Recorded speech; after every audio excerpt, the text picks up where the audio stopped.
When you worry too much, you might be having too much idleness. Pagka isang tao, maraming panahong mag-alala, siguro maraming sobrang free time. Hindi masyadong abala, hindi masyadong busy. Sabi nga ng Handbook of Proverbs na tinipon pa noong 1855, an idle mind is the devil's workshop. Ang isip na hindi puno ng mabubuting bagay, pinupuno ni Satanas ng mga alalahanin at mga kasalanan. So, ang dapat gawin kung sobrang maraming panahon para dyan, get busy or get busier. Kaya marami po sa nakakaedad na mas magpag-alalahanin. Warrior. Kasi maraming panahon mag-isip. Laging nakaupo, nanonood ng paglubog ng araw. Madaling araw pa lang ay mga gising na. At kung minsan ay hindi pinapayagan ng kalusugan nila na sobrang maging aktibo, marami tuloy oras mag-isip. Kaya maaari namang punuin ang isip ng ibang bagay at nang hindi magkaroon ng lugar ang pag-aalala. Pero ang maganda, lalo't pinapayagan pa tayo ng ating katawan, is maging abala sa pagkilos. Work. Because work tires our body and shuts off our minds. Try tiring yourself during the day with work, with exercise, because moving well is good for us. It gets our blood flowing at naitataboy ang mga pangungulila, ang mga kalungkutan. Kaya mahalaga ang tao busy. Pero yung sobra namang busy, ganun din ang nangyayari. Because too much preoccupation can backfire. Sabi nga na, many fears are born of fatigue. Pag ang isang tao ay sobra-sobra din namang pagod, ang isip niya nagkakaroon din ng mga kalungkutan at alalahanin. When you worry too much, baka wala ka masyadong tanim na mabuti at natatakot kang umani ng itinanim. Baka marami ka pang tanim na masama, kaya nag-aalala ka tuloy. Kasi kung marami ka itinanim na mabuti, nananabi ka sa pagdating ng bukas dahil baka mamunga na ang mga itinanim mo. Galatians 6:7, do not be deceived. God cannot be mocked. A man reaps what he sows. Hindi tayo pwedeng dapat magpadaya kung ano itinatanim daw ay inaani. Kaya kung nakapagtanim na tayo ng maraming hindi maganda sa buhay, it's time to uproot bad plants. Pwede pa naman niyang bunutin, may pag-asa pa. Kahit nakapagtanim ka na at nalaman mong damo ang itinanim mo, hindi maganda, bunutin. Stop doing wrong. Kung ginagawa yun at nagawa na. Repent and seek forgiveness. Maraming nabuburang utang pag humihingi tayo ng patawad at tayo ay nagpapakumbaba. At ang dapat gawin habang may panahon, magtanim ng mabuti. Kahit naman may edad ka na, marami pa ring oras para gumawa, magsabi ng mabuti. Ang old age nga, ang pinakamagandang panahon para ituwid ang mga liko, itama ang mga mali, at tapunan ng liwanag ang mga madidilim na bahagi ng ating nakaraan. When you worry too much, baka kulang sa pananalig. Perhaps you're lacking in faith. Sa Matthew 8:24-26, without warning, a furious storm came up on the lake so that the waves swept over the boat. But Jesus was sleeping. The disciples went and woke him, saying, Lord, save us. We're going to drown. He replied, you of little faith, why are you so afraid? Then he got up and rebuked the winds and the waves, and it was completely calm.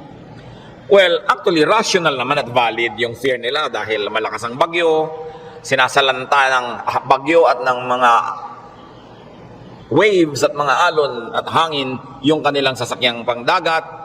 Hindi naman imposibleng matakot ka nun at hindi naman yun unreasonable. Pero nakita natin yung statement ng Panginoong Hesus dito. He equated fear with lack of faith. Kaya pag marami tayong mga takot at kinakatakutan, ang dapat nating siyasatin yung ating pananalig. We should check our faith. The more faith we have, the less fears. The more fears, it means the less faith. Sabi nga, faith is the assurance of things hoped for, the evidence of things not seen. And if you're assured and you have evidence of God's goodness through faith, you will be much, much less prone to worry. Kaya si Pedro, nung pinalakad ng Panginoon sa tubig, nung siya'y nag-alala, natakot, siya'y lumubog. Matthew 14:29-31, come, he said. Then Peter got out of the boat, walked on the water, and came toward Jesus. But when he saw the wind, he was afraid, and beginning to sink, cried out, Lord, save me. Immediately Jesus reached out his hand and caught him. You of little faith, why did you doubt? In both cases, yung lulubog na bangka at lulubog na Pedro, pareho silang sumigaw, Lord, iligtas niyo po ako o iligtas niyo kami, at sila naman ay sinagip ng Panginoon at muling napanatag. So nakikita natin, pwedeng mangyari na mag-alala tayo, pwede tayong malibang na manghina ang pananalig, pero pag nararamdaman na natin yun, na tayo ay tinatalo na ng takot, magpaligtas kay Jesus, manalangin, tumawag, dahil yung example, nakita natin, ang tumatawag sa Panginoon, sinasagip niya. Kaya kung minsan nakakalimot tayong manalig, nakikita mong ninenervyos ka na pala, takot na ang naghahari sa iyong buhay, pangamba, anxiety, even panic, remember Jesus and call upon Him. Siyempre, nakakapanik yung lumulubog ka sa tubig, tulad ng panik ng maraming taong iba't ibang korte at hugis at kulay, but the Lord is still Savior of all our worries and Savior from all our concerns. When you worry too much and you think that your faith is a problem, then ask for more faith. Humingi. Minsan ang ating mga panalangin parang grocery list, shopping list, hingi nito, hingi nun. Maganda idagdag dyan yung bagay na hindi material. Humingi ka ng karagdagang pananalig, tibay ng pananalig, sapagkat yung taong may tibay ng pananalig, kahit anong bagyo ang dumating, kahit anong warning at signal ang marinig, hindi siya nababagabag. Mag-alala man, konti lang. Hindi siya natatalo at hindi siya nasasakal ng takot. Kaya ang sabi ng mga apostles sa Luke 17:5, increase our faith. Yan ang panalangin nila sa Panginoong Jesus. Sapagkat napatunayan kulang ang pananalig nila, ang diningin nila, dagdagan yon. It is very important for us to practice faith. Habang ito'y pinapractice mo, you put it to use, lalong tumitibay, lalong lumalalim ang ating pananalig. Kung tayo mapag-alala, baka kulang sa kaalaman sa mga pangako at salita ng Diyos. Kung alam kasi natin ang mga pangako at salita ng Diyos, halos lahat ng concern natin covered. And I dare believe every concern is covered. Nung nananalangin itong sa Solomon, sa Panginoong Diyos, masdan natin ang kanyang paggunita sa mga pangako ng Diyos sa langit. 1 Kings 8:25. Now, Lord, God of Israel, keep for your servant David, my father, the promises you made to him, when you said, you shall never fail to have a man to sit before me on the throne of Israel. If only your sons are careful in all they do to walk before me as you have done. And now, O God of Israel, let your word that you promised your servant David, my father, come true. Malakas ang loob nitong Solomon na humingi sa Diyos sapagkat alam niya ang pangako ng Diyos sa kanyang tatay na si David. Kaya sabi niya, yung mga ipinangako niyo po sa ama ko, tuparin niyo, O Diyos. At pagka ang Diyos ay nilalapitan natin, na ang daladala natin ay yung pangako niya mismo at salita niya, ay nakakatiyak tayo na yun ay i-honor. Because God will always honor His word. Solomon, knowledgeable of God's promises to his father, claims it. So it's important for us, bago dumating ang worry, bago dumating ang fear, to know, then to claim and apply God's provision. Hindi kung kailan ka na nag-aalala at natatakot, doon ka pa maghahanap at mag-aaral, baka sa kalituhan mo, wala kang makita. Kaya mahalaga, mag-aral na agad. Sa uluhin ng mga salita ng Diyos, at i-quote sa sarili mo, i-quote sa pinoproblema mo, ang mga pangako niya. Bagamat kung hindi mo yung nagawa at may problema ka na, naghahanap ka pa rin, kapakipakinabang pa rin yun. Pero tiyak na kapakipakinabang lalo kung ginagawa natin before the need arises. Psalm 119 verse 50, sa lahat po ng mga nagdurusa, nahihirapan, memoryahin nyo itong verse na to, alalahanin, gunitain, anumang wika. My comfort in my suffering is this, your promise preserves my life. 5 very big words here. Suffering. Namnamin natin ang Psalm 19:50, sabi, my comfort is my suffering. So unang-una, suffering. Pagka atin pong inalala yan, there is suffering. We all go through suffering. Pero sabi niya, my comfort in my suffering. Bawat suffering, bawat pagdurusa, may kakambal na ginhawa. May kakambal na pampalubag loob, pampalakas ng loob. Sa niya, my comfort in my suffering is this, your promise preserves my life. So, ang pangako ng Diyos, ang ginhawa ng mga nahihirapan, at ang salita ng Diyos ang nagpapalawig, nagpapahaba ng buhay ng tao, kaya napakahalaga na alam niya ang mga pangako ng Diyos. Kung alam natin ang mga dealings ng Panginoon sa mga taong ang buhay ay nasa Biblia, nakita natin ang mga pinayagan ng Panginoon na hirap, at kung paano sa kahalos kaduluduluhan ay biglang darating ang rescue, biglang darating ang tulong, dahil mayroong dahilan ang Diyos. At ngayon, hindi lang nailigtas yung mga tao na yon, nagiging huwaran pa natin na maging tularan natin sila, ang kanilang pananalig at ang kanilang pagkapit sa Diyos, lalo't lalo may mamabigat na mga suliranin. Psalm 119, 116, sustain me according to your promise, and I will live. Do not let my hopes be dashed. So, sabi nga nun, hawakan mo ako, akayin mo ako, patuloy mo akong buhayin ayon sa iyong pangako. At siguradong ako'y patuloy na mabubuhay. Huwag mo akong hayaang mawalan ng pag-asa. Maraming magagandang pangako ang Diyos. Dapat alam natin. When you worry too much, baka kulang din sa panalangin. James 5:13, is any one of you in trouble? He should pray. Nakita nyo yung simple, mabisa, makapangyarihang solusyon pag ang tao may trouble? He should pray. Unang-una, prayer can change the situation. And even if prayer doesn't change the situation, praying will change your heart. Kaya hindi pwedeng yung prayer walang pakinabang. Maaaring gawin ito yung ginugusto natin na mabago ang sitwasyon, malutas ang problema, dumating ang solusyon, etc. etc. O kaya hindi man ganon, nabago naman ang pananaw natin, nabago ang ating pag-iisip, ganun pa rin ang bunga, tumahimik ka. Ang mahalaga naman sa tao, yung payapa siya eh. Yung tahimik ka kahit may problema, kahit nga hindi masolve yan, tahimik ka pa rin. Daig mo pa yung nasolve yung problema, pero magulo pa rin sa ang isip niya. Kaya ang mahalaga yung kalooban. At napaka-importante nito mga kapatid, tandaan natin, hindi ninyo kayang kontrolin ang mundo. Hindi ninyo kayang kontrolin ang global warming. Hindi nyo kayang kontrolin ang earthquakes. Hindi nyo kayang kontrolin ang mga political turmoils. Hindi nyo kayang kontrolin maging sakit. Pero kaya yon ng Diyos. Kaya pag ipinapanalangin mo at inilalapit, ang laki-laki ng nagiging inhawa mo dahil alam mong alam yun ng Diyos at kung gusto niyang baguhin yun, sinong makakapigil sa Kanya? At kung hindi niya binabago, meron siyang magandang dahilan. Manalig ka na magandang kanyang dahilan kahit kung minsan hindi naabot ng iyong isip. Pero eto pa, kung hindi mo makontrol ang mga bagay na yan at hindi kinontrol ng Diyos para sa kagustuhan mo, meron ka pang pwedeng kontrolin, kapatid, yung kalooban mo. Pag pinili mong manalig, pinili mong sumamba, at pinili mong pumanatag sa salita ng Diyos, hindi ka tatablan ng pinoproblema mo. Kaya laging kapakipakinabang ang pananalangin. So you always pray and pray and pray. Yung madalanginin, malayo yan sa pag-aalala. Lalo't ang pananalangin ay punong-puno ng pasalamat. Kasi kung nananalangin ka ng nagpapasalamat, oo nga naman, naaalala mo unti-unti na ang dami namang maganda sa buhay na dapat ipagpasalamat. Nababalanse ang iyong alalahanin at natutuwa ka pa kung lumaon. Ngayon, maraming ganito mga kapatid. Sobrang nag-aalala, matatakotin, nerbyoso, dahil kulang lang sa saya. Kulang sa libangan o sa sarap sa buhay. Napakahalaga na ang tao ay may saya, may libangan, at may sarap ng buhay. Kaya marami mga tao naghahanap ng aliw. Kung bakit marami naman sa atin, kahit nakakaranas tayo ng hirap, nagiging judgmental tayo sa mga nag-aaliw. Ano naman ang sama sa mag-aliw? Kung hindi mo ninanakaw ang yung aliw, wala kang pinapatay, wala kang ginagawa ng masama. Kaya pag tumatanda na ang tao, marami dyan nagkakaroon ng diversyon. Alam nyo, yung may diversyon, napakalaking blessing yan. Kasi ang daming alalahanin. Pag tumatanda ka na, nararamdaman mo na yung mga kasukasuan mo, ayaw na masyadong tumiklop o bumuka ang mga tuhod mo at mga braso.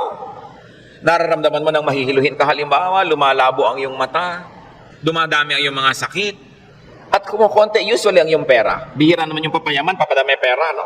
Kadalasan ay papaubos, nawawala ng hanap buhay, nagre-retire. Tapos ang mga mahal mo sa buhay nangauubos na. Ang lahat ng mga tiyo mo, magulang, ubos na, parang yung kayo na lang na magkakapatid ang next in line, no? Dati may mga matatanda kang tinitingnan, pinagmamanuhan. Ngayon, wala na, ikaw na lang lagi ang pinagmamanuhan. So inisip mo, ako na kaya next. Yung lampas ka na sa alas 12 tanghali ng buhay, yung mga nasa alas 3, alas 4:30 ka na, alam mo yon na malapit akong humarap sa mga katotohanan. Alam niyo yung mga ganon, sobrang magbigay ng alalahanin. At hindi na iintindihan nyo ng mga tao na hindi pa nakakaranas noon. Kaya marami sa ganong edad, mga past 50, kung kailan pa nagkaroon ng ganong edad, machichismis pa, ang bata-bata naman ng boyfriend ni Kumare. Eh kung biyuda naman siya, ano? Di ba? Kung bata ang boyfriend niya, naiinggit ka. Di ba? Ang bata-bata naman ng girlfriend ni ganon, kung biyudo naman siya o wala naman siyang asawa, ano naman ngayon? If there are 2 less lonely people in the world. Do not be judgmental sa mga tao naghahanap ng saya. Kasi kadalasan, yung saya mo na lang ang nagtatawid sa'yo sa dilim ng gabi. Yung konting saya mo na lang ang nagbibigay sa ng dahilan para mabuhay pa uli, para bukas o next week. Yung konting libangan mo ang nagbibigay sa iyo ng liwanag sa otherwise ang dami-dami mo mga alalahanin sa buhay. Hindi dapat silang ginajudge. Pag may nakikita kang dalawang taong magkasama, kaya hindi sila magkaedad, ang tanda-tanda naman ng boyfriend niya, baka naman kulay siya sa pag-ibig ng magulang nung araw. Mabutit nakakuha na ng husband, meron pang tatay. Kung minsan bonus, may lolo pa. Inggit ka, di ba? Kung minsan naman, bakit kaya ang bata-bata nang nagugustuhan ito, may edad na siya? Kung puro kapwa matanda niya ang nakikita, ang pinag-uusapan laging arthritis, blood pressure, blood sugar, mga katarata, glaucoma, nakaka-depress. Kaya kung minsan masarap kasama yung bata na walang iniisip na mga alalahanin, puro happening at gimmick ang naiisip, nalilimutan mo mga problema mo. At yung problemang hindi nasosolve, malaking bagay kung nalilimutan man lang kahit sandali. Because you keep your sanity and you keep your cheerfulness. Mga kapatid, huwag kayong killjoy sa mga taong humahanap ng ligaya kasi hindi nyo naman papaligayahin Halimbawa, yung nanay niyong byuda, may boyfriend, mano, byuda naman. Bakit sasamahan mo ba siya pag gusto niyang manood ng TV? Sasamahan mo ba siyang manood ng sunset? Hindi rin naman, busy ka rin sa sarili mong asawa at mga anak. Tapos pinagkakaitan mo yung nanay mo, yung tatay mo ng kaligayahan. Ang mga tao kasi maraming dala, maraming problema. Matuwa tayo pag nakakakita sila ng konting itinatawid sila sa ganong mga hirap. Pasalamat ka na hindi na nga ikaw ang magtatawid at hindi na ikaw yung kailangang laging nandoon. People have needs. Kaya kailangan maging maunawain. Kaya kung marami tayong mga alalahanin, baka kulang ka lang sa entertainment. Hindi naman masama yung entertainment basta wala kang binibreak na law of God. Kumisa kasi yung mga relihiyoso kung bakit galit na galit sa mga tao. Uy, alam mo, Christian na Christian si nakita ko siyang nagbingo. Kung lumigaya ba siya, hindi naman ninakaw sa iyo yung pantaya. No? So, marami magtatanong niya sa akin and marami will feel uncomfortable. But, lalo yung mga may edad na nating mga nanay, mga tatay, kung ikaliligaya nila, diba, kakausapin mo ba yan sa haba ng mga kwento? Hindi naman lagi. Basta't walang nananakawan at hindi ka naman naghahangad, gusto mo lang malibang. Kung gusto ng Panginoon, tayo ay magkaroon ng buhay na masaya. Si Elijah, propetang-propeta, natalo ng lungkot, gusto tuloy mamatay. 1 Kings 19:3-5. Elijah was afraid and ran for his life. When he came to Beersheba in Judah, he left his servant there, while he himself went a day's journey into the desert.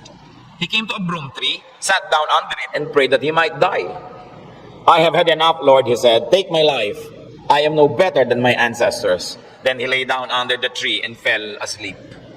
Nakita niyo ang problema niya, natatakot siya, nagtatakbo siya, napagod, tapos iniwan pa niya yung assistant niyang lalaki, nag-isa siya maghapon, magnamag, sobrang nalungkot, na-depress tuloy, pinaghahalo-halong gutom, pagod, gusto tuloy mamatay. Pero nung ginising ng anghel, pinakain, pinainom, pinatulog uli, ginising, pinakain, pinainom, pinatulog uli. Sumaya na naman, tuloy na naman ang ministry niya. Mahalaga, nakakatawid ka sa difficult days. Ecclesiastes 2:24, a man can do nothing better than to eat and drink and find satisfaction in his work. This too I see is from the hand of God. Nakita nyo, halaga kay Solomon i-emphasize na sabi niya, yung pagkain, pag-inom, pagsasaya, galing din yan sa Diyos. Bakit niya idinidiin? Kasi akala ng iba, ang galing lang sa Diyos, tinik, krus, pasakit, kalbaryo. Kaming ganon. Kung kailangang danasin yun, danasin. Pero hindi laging ganon ang kalooban ng Panginoon. Gusto niya tayo na mag-enjoy. At sinabi, to find satisfaction in all His work.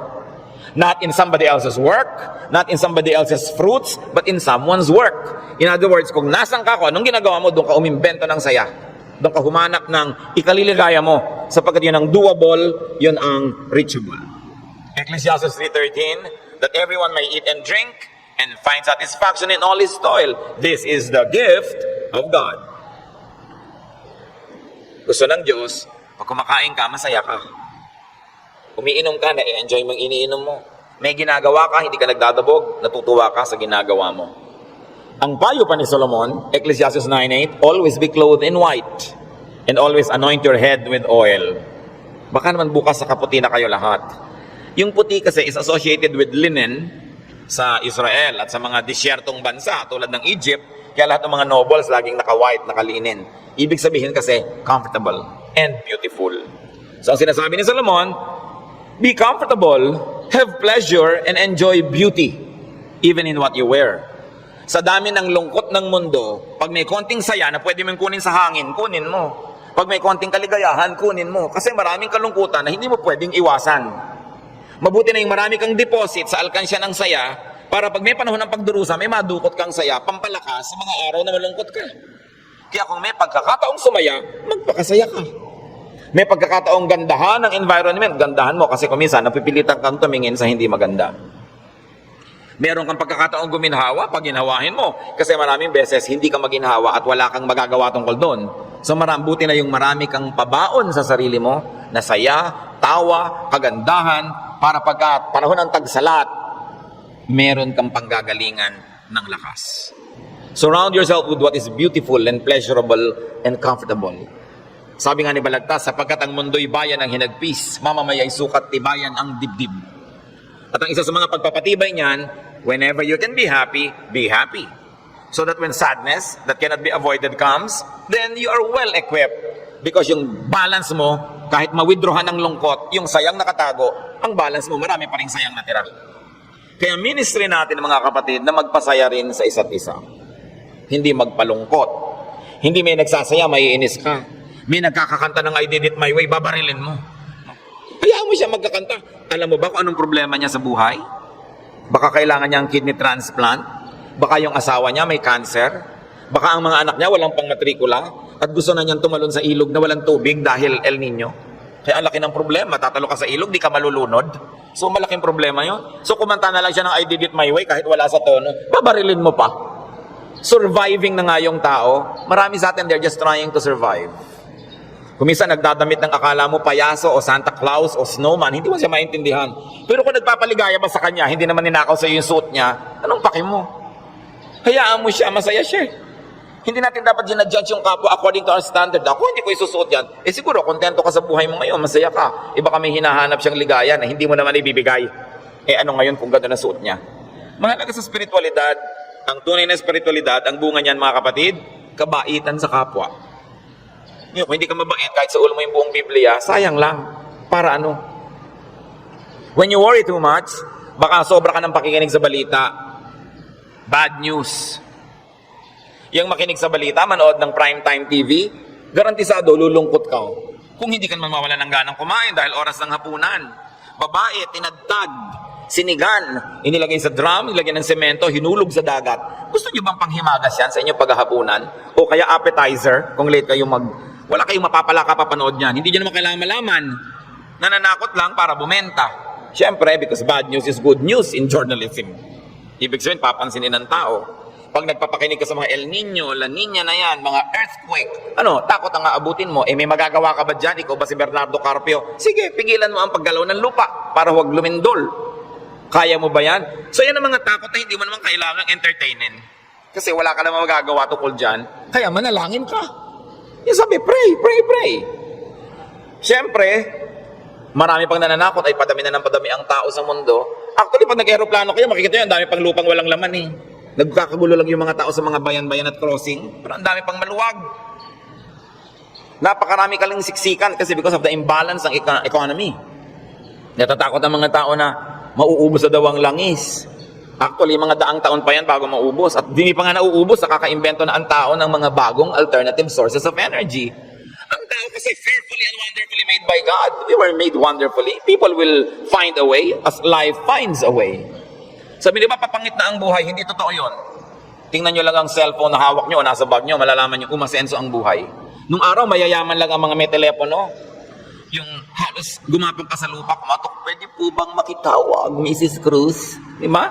Dahil sila lang ang may telepono, siya naman may rollers pa. Mamaya! Ngayon, kahit balot vendor, may cellphone. Hindi ba ba yan asenso ng humanidad? Ang mga pharaoh, ang mga Roman emperors, ngayon nahuhukay mga bangkay nila, simpleng abscess lang ng bagang namatay. Appendicitis namatay. Ngayon, routine na lang yan. Diba? Routine. Ang dati nating presidente, Manuel Quezon, namatay sa tuberculosis. Ngayon, nagagamot na yan. In other words, nag-i-improve ang science, nag-i-improve ang technology. Natututo tayo ng green architecture, green lifestyle. So natin parumi ng parumi ang mga ilog, buti pa ng araw na malilinis ang ilog natin. Lilinis din yan kasi magigising din tayo sa katotohanan na walang kwenta ang maruming ilog. Yung dating maruming ilog sa Singapore, ngayon ang linis-linis na, ang dami na uling isda. Ganon din naman sa Stockholm, sa Sweden. Sa gitna ng city, ang linis ng ilog, may mga nangingisda, kinakain nila yung isda. Dati daw yung parang Pasig. In other words, ang tao kasi natututo. Matututo, mag-a-adjust tayo eh. Nagkakaroon ng maraming research sa siyensya. Hindi ba kahit nga ngayon 10, mukhang 30? Napapahaba ang kabataan para mag-enjoy pa ng maraming bagay. Yung mga kulot ngayon, gusto mo tuwid ang buhok mo, bukas tuwid. Gusto mo kulot uli next week, kulot. Maraming nagagawa ang tao. Ang pagkain, nung araw nga, bago ka makakain ng palitaw, kailan magigiling ka pa ng malagkit, mga 3 oras mong ginigiling-giling sa bato. Ngayon, punta ka sa Via Mare, mamimili ka ng lahat. Parang piyesta araw-araw. Maraming tao nung araw, pagka-piyesta lang nakakakain ng lechon. O kaya ng karne. Kasi, hindi naman available. Pero ngayon, pipiliin mo pa. Puro leg ba? Puro likod? Puro ano? Napipili. Ang trend ng buhay, pag tinan nyo mga kapatid, papaganda. Huwag kayo nawawala ng pag-asa at huwag kayo nagpapalungkot dyan. Kasi, God is in control. Ngayon, pag nagpapakinig kayo din sa mga prophet of doom, sa sobrang prophecy, lulungkot din kayo.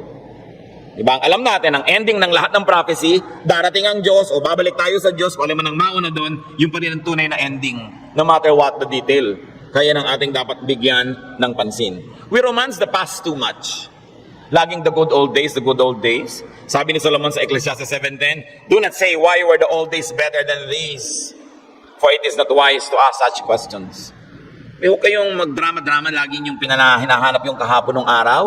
Yung nung araw, nasasakay ka halimbawa sa bus, talagang yung buhok mo hinila na ng lahat ng hangin bago ka makarating sa Maynila. Yung the good old days ba yun? Na para ka magkaroon ng ice cream, gagawa ka? Good old days ba yun? Marami tayong hindi ina-appreciate sa present. Sa accomplishment ng humanidad at ng kabihasnan. Because we romance the past too much. When you romance the past, you will be sad. When you worry about the future, you will be afraid. You know what God wants you to do? Enjoy the day. Enjoy the moment. Yan ang payo ni Jesus. Sabi niya, do not worry about tomorrow. Tomorrow will worry about itself. Let the day's own trouble be sufficient for the day. Yung iba naman, kaya nagwo-worry, sobrang daming alam. Kaya ang sabi sa Ecclesiastes 7:16, do not be over-righteous, neither be over-wise. Why destroy yourself?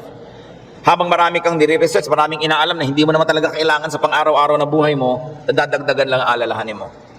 And sometimes, even in religious studies, ganyan yan. Marami ngayong mga TV networks nagpapakute para makakuha ng audience, mapanood. Walang ginagawa kundi siraan ng Diyos, siraan ng Biblia, guluhin ang pananalig ng mga nananalig. Tapos pag naman nanood ka ng nanood, nakinig ka ng nakinig, ang ending mo ngayon, malilito ka. Hindi ka ngayon makatulog. Anong bunga nun sa'yo? So huwag mo nalang panoorin. Tahimik ang pananalig mo, peaceful ka, that is a gift from God. Do not permit the enemy to disturb you. Kaya sabi, why destroy yourself? Don't be over-wise. Alam niyo yung pagiging wise? It's a very difficult and a very high calling. Kaya yung mga tinatawag ng Diyos na maging mga philosopher, maging mga prophets, maging mga mangangaral, mahirap yun. Kasi pag lumalalim, tumataas ang iyong alam, nagiging vulnerable ka to so many anxieties and fears. You become vulnerable to a lot of isolation and sadness. Kaya nga yung mga tinawag ng mga special people to be God's channels of blessing and wisdom to others and to the multitudes. That's why we privilege them with respect. We privilege them with a lot of things. Kasi ang pwede lang nating isukli sa ating mga propeta, sa ating mga mangangaral, sa ating mga philosophers, ang pwede lang nating isukli sa kanila, pagmamahal, pag-ibig, pagrespeto, kasi dinadanas sila ang maraming hindi na natin dinaranas. Sa kanila ibinubunyag ang mga malalalim, mahihiwaga at mahihirap na mga bagay para maipaliwanag nila sa mga ordinary mortals like you and me. Kaya mahirap yan. Marami sa mga propeta, marami sa mga great artists, marami sa mga great achievers, great thinkers are tormented by their spirits and in their spirits.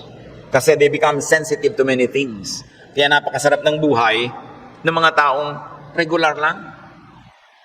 Kung minsan naiinggit ka doon sa sobrang dunong, sobrang galing, kaya mo bang buhatin ang bigat ng karunungan? Mahirap yon. Yung may ipabigay sa iyo ang Diyos, sasabihin ng Diyos, ipamigay mo na yan dyan sa mga tao, hindi siya madali. Kaya kung minsan may eccentric behavior, no? Yung mga great artists na hindi nauunawa ng mga karaniwan tao. Basta tayo mga kapatid may hindi nauunawa, huwag nyo i-judge. Sikapin yung unawain, at kung hindi nyo man lang maunawaan, at least leave it alone. Huwag nyo siraan, huwag nyo pintasan, kasi hindi nyo alam. At pasalamat kayo, hindi kayo yun. Ngayon, we avoid extremes. Because extreme behavior and extreme thinking also leads to a lot of worry. Ecclesiastes 7:18, the man who fears God will avoid all extremes. Gumigit na ka lang, bumabalansi ka lang, para tahimik ang buhay mo.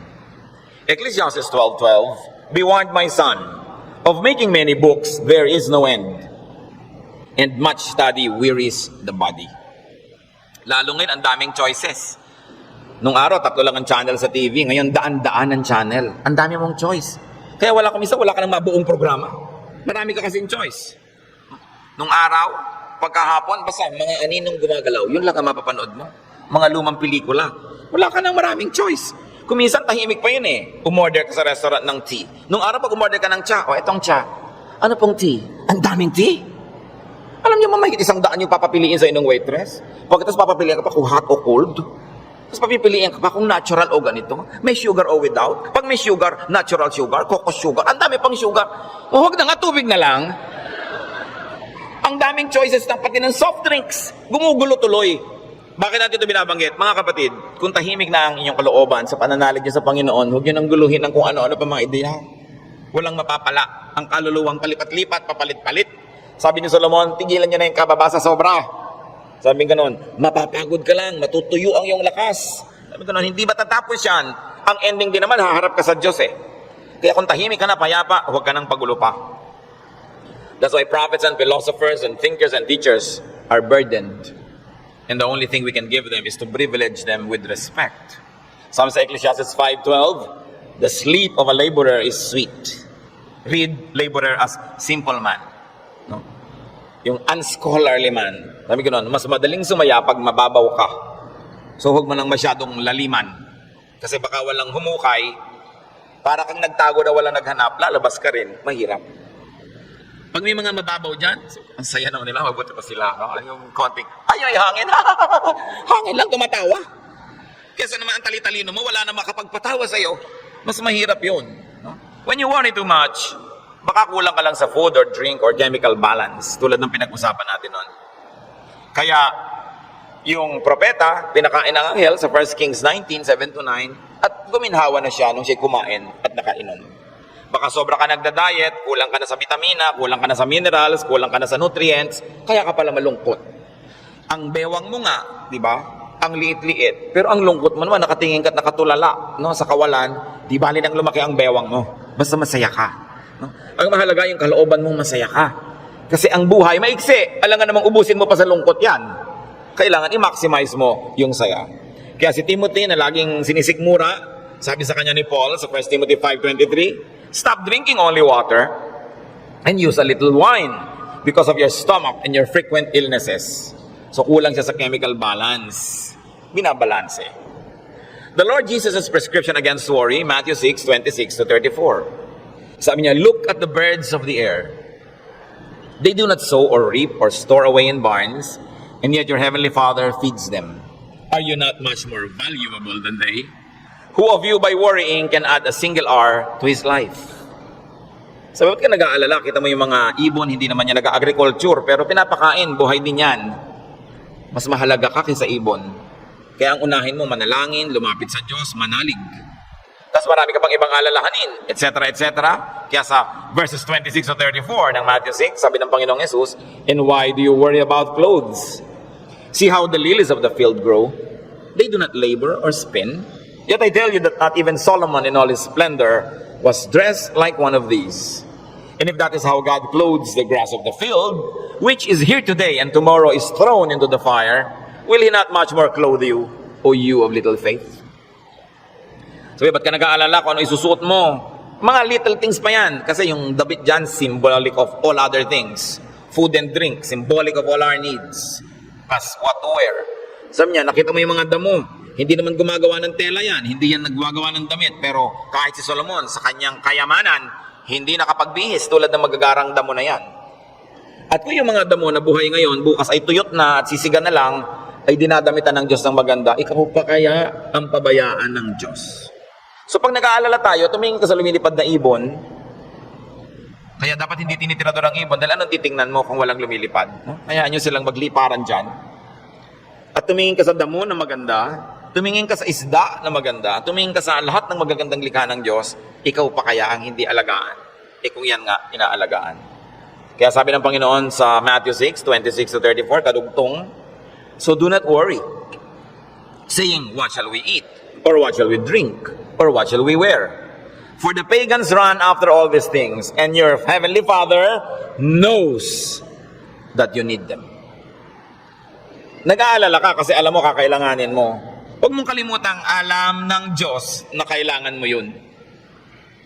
At kung inassignan ka ng buhay ng Diyos na ganito kahaba, alangan namang wala siyang ilagay na provision, paano ka mabubuhay? Hindi matutupad yung plano niya para sa'yo. Kaya pakakainin ka niya. Bubuhayin ka niya.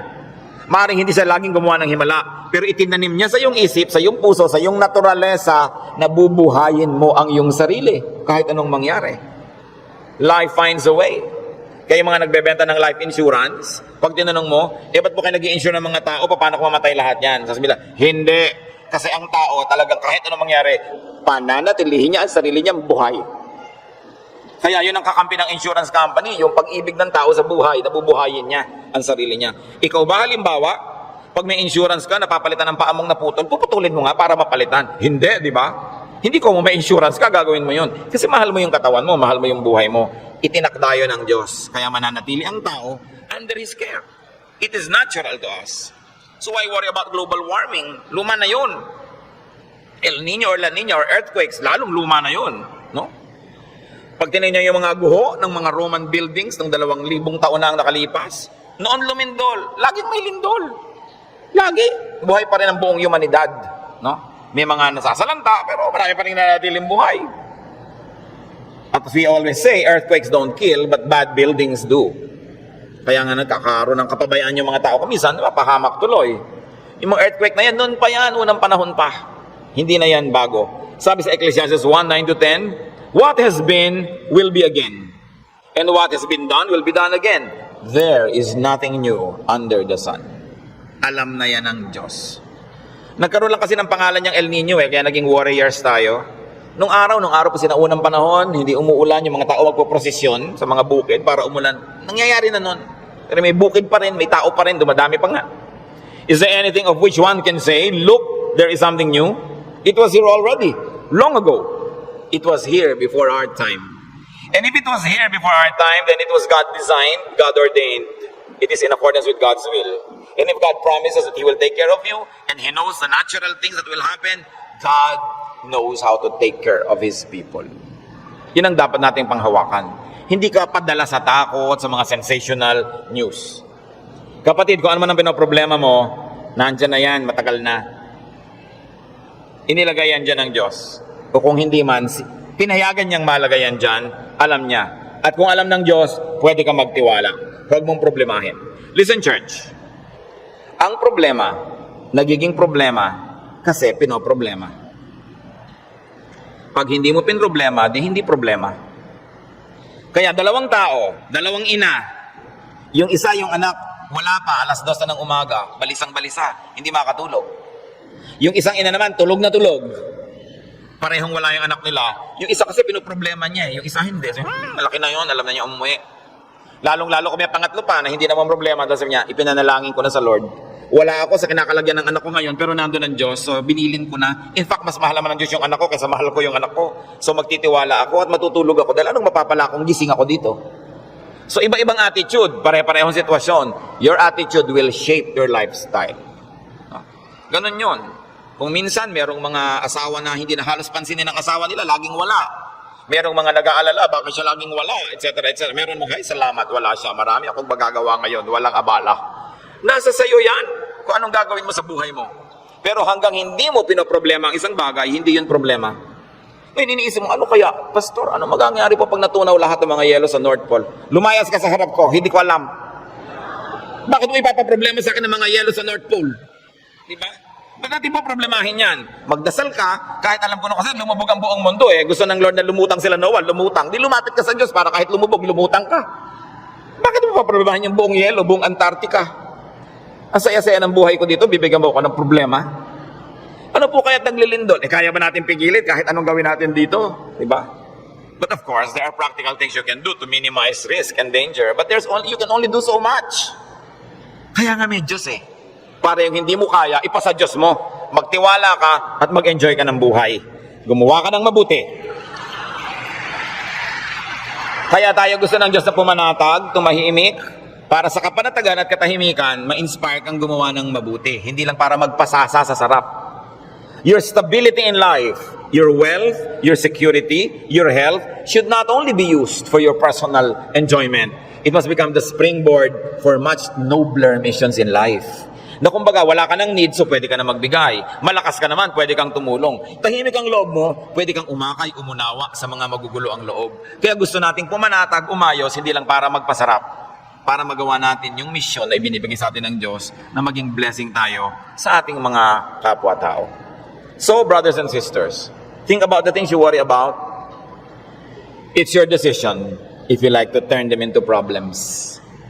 Pag pinroblematize mo, marami mga tanong pa, mga doktrina na hindi natin alam. Ano po kaya ang itsura natin sa langit? Hindi natin alam. Ang problemahin mo, mapasama ka doon. At alam natin yan, manalig ka sa Panginoon, humingi ka ng tawad para sa iyong mga kasalanan, tanggapin mo si Jesus sa Panginoon tagapagligtas, at siya na ang may problema sa mga detalye. Bakit mo pinoproblema? Kahit naman tayo magtalo, mapuyat, hindi natin masasagot. Ipa sa Diyos ang mga bagay. Ito ang isa sa mga pinakamalalalim na regalo ng Diyos sa atin sa pananalig. Nagkakaroon ka ng kapayapaan. Nagkakaroon ka ng katahimikan. Matthew 6:26-34, karagdagan. Sabi ng Panginoon, sa halip ng mga problema kayo, seek first His kingdom and His righteousness, and all these things will be given to you as well. Therefore, do not worry about tomorrow, for tomorrow will worry about itself. Each day has enough trouble of its own. Huwag laging alalahanin ang nakaraan, nakakalungkot. Kaya pag kami mga medyo senior ladies magpa-party, tapos ini-invite ako, baka ang tugtog nyo, puro 60s and 70s, ayokong pumunta. Puro na lang tayo nung high school natin, nung ganyan. Wala na ba tayong future? Puro past na lang ang pinag-uusapan? Kaya kung minsan nakakatamad na rin umatin ng mga high school reunion, walang pinag-uusapan ko din nakaraan. Mahalaga ang tao, engaged niya yung today, hopeful siya about tomorrow, may mga plans siya pinag-uusapan, hindi puro past, hindi puro lungkot. Kasi sayang ang isang araw na inubos mo sa lungkot, pwede mo namang pasayahin. Okay, maganda rin naman kung minsan makinig ng mga lumang tugtog, mag-alala ng kahapon, pero huwag sobra. Because when you romance the past, you will be sad. Marami pa tayong, kaya hindi pa tayo kinukuha ng Diyos, may today pa, para mabuhay tayo today. At yung bukas, hawak niya yan, hindi natin hawak, so huwag niyong agawin sa Kanya. Kaya nagiging mabigat, inaagaw niyo sa Diyos yung pagbuhat sa past. Pero yung today, kayang-kaya nating hawakan sa tulong ng Diyos kasi ibinibigay niya sa atin yung today. So sabi niya, ang alalahanin mo lang yung today. May maiinom pa po kaya tayo, Pastor, sa 2020? Ang layo pa nun. May tubig ka pa sa bahay mo ngayon? Meron po, masaya ka na. Bukas, lalagyan ulit yan ng Diyos. Sabi, give us this day our daily bread. Bakit mo lulutasin yung problema ng isang buong buhay sa isang araw? Yung lakas mo para lang sa problema ng araw na to, inuubos mo sa napakaraming araw na problema, kaya kinakapos. Pero lahat ng problema sa araw na to, kasya ang pagpapala ng Diyos sa araw na ito. Kasya. Humihirap kasi yung blessing today, hinahati mo para sa problem tomorrow. Yung problem tomorrow, may kasamang blessing niya yun nakakambal. So yung ngayon ang atupakin mo sa buhay. Hindi ibig sabihin na hindi ka na magpaplano ng future. Nagpaplano ka generally, but you don't get obsessed with that. But don't fail to live the moment, to savor the moment, because it will never happen again. Alam nyo, kahit anong iniintay nyo, pag wala kayong ginawa kundi hintayin yon, ganun lang pala, sandali lang tapos. Araw ng kasal, anibersaryo, fiesta, event, ang tagal mo pinaghahandaan, tapos sandali lang natapos, sasabi mo, ay tapos na. Marami kasi, nahihirapan silang ihanda yung darating pa, pero pag nangyayari na, they are too busy trying to be perfect, hindi nila na-enjoy. Tapos na. Wala na. Lugi na sila. So, enjoy the moment. Pag kami ikinakasal ako, may ibinubulong akong gano'n. Minsan may tinatanong sa akin, ano po yung ibinulong nyo, Pastor? May mga pakialamera kasi, pati ibinulong mo, tinatanong. Sabi ko, wala. Sinabi ko lang, pagkakainan na, kumain kayong mabuti. Huwag kayong mag-entertain ng mga bisita. Tayo kayo ng tayo. Kasi this is your first meal together as husband and wife. Enjoy it. Stop being warriors and perfect hosts. Enjoy your meal. Ito yung meal, enjoyin ko. O, debut mo ngayon, enjoyin mo. Huwag mo nang isipin na kung ano ang bagay. Kasi mamaya tapos na yan eh. Dapat ina-enjoy. Pag pangbukas, malayo pa. Do not worry. Focus on today's concerns and pleasures and enjoy whatever can be enjoyed. Philippians 4:6-7.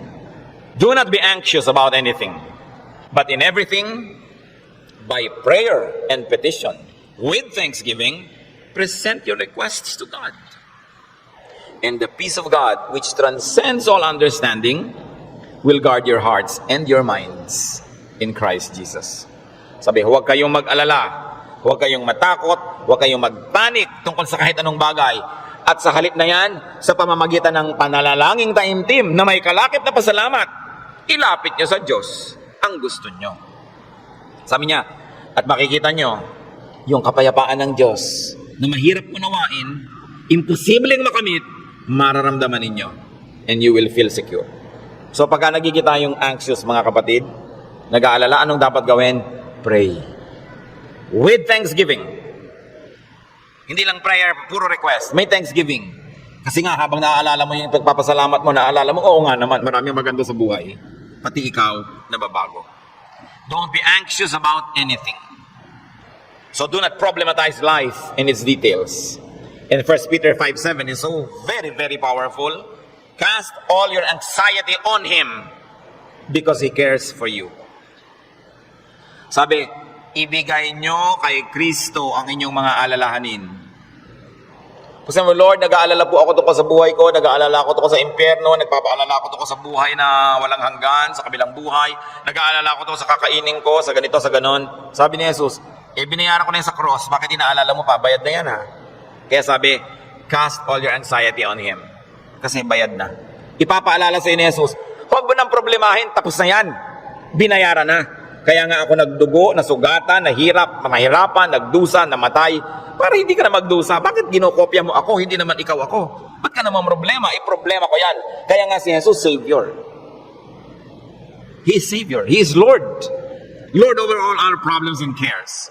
Kaya sabi ng Ecclesiastes 11:10, so then, banish anxiety from your heart and cast off the troubles of your body, for youth and vigor are meaningless. Sabi, palayasin mo, iwagwag mo ang mga problema mo. Kaya ang laki ng gawa ng word na word, banish. Hindi lang sinabing remove, banish anxiety. And this word anxiety in its original word and language is the same as the clinical word now for anxiety. Yung halos masiraan ka ng bait sa pag-aalala, sa takot, sa panic, sa nervyos. Sabi, iwagwag mo yan, tanggalin mo yan. Hindi yan bagay sa mga anak ng Diyos. Do what it takes para matanggal yan.